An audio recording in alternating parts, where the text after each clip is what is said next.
some of these clubs were opening up were very small. Today's clubs are big. Like they're almost theaters. Some of the clubs are 700, 800 seats. But a lot of these clubs back then, 100, 200 seats were like normal sized clubs.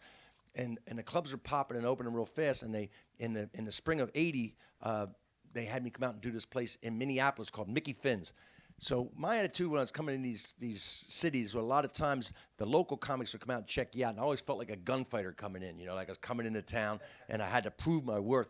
And I come into the club, and I got spotted. I spotted the comics. It was Jeff Cesario and Louis Anderson and all the comics, Alex Cole and Mad Dog Bauer, Wild Bill Bauer was in back there. And the guys I met later, but at the time I just saw a pack of comics. I pinned them immediately, Here's the comics waiting. They're coming to check me out, the guy from New York City. So I'm going to show them I got it, man. I'm going to hit that stage, man. I'm going to hit that stage like a rock star, man. I saw the stage. I said, that's it. When they introduced me, I ran up there, and I jumped on that stage. And I had not checked out the stage ahead of time. The stage was simply a sheet of plywood sitting on top of some milk cartons.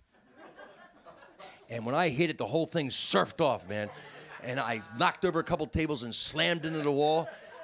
And but you can't come up like, oh, you gotta jump up and go, all right, man, let's go, And they put the piece of plywood back on the thing, and my shoulder was hurting the whole time, I didn't realize it till later after the show. These guys take me to the hospital. The doctor said, you got a partially separated shoulder. But he gave me a bunch of pills, and I thought, well, this is worth it, man, Now I got painkillers, and so we just partied the rest of the weekend, and that's a story that, they told me later, that I didn't remember.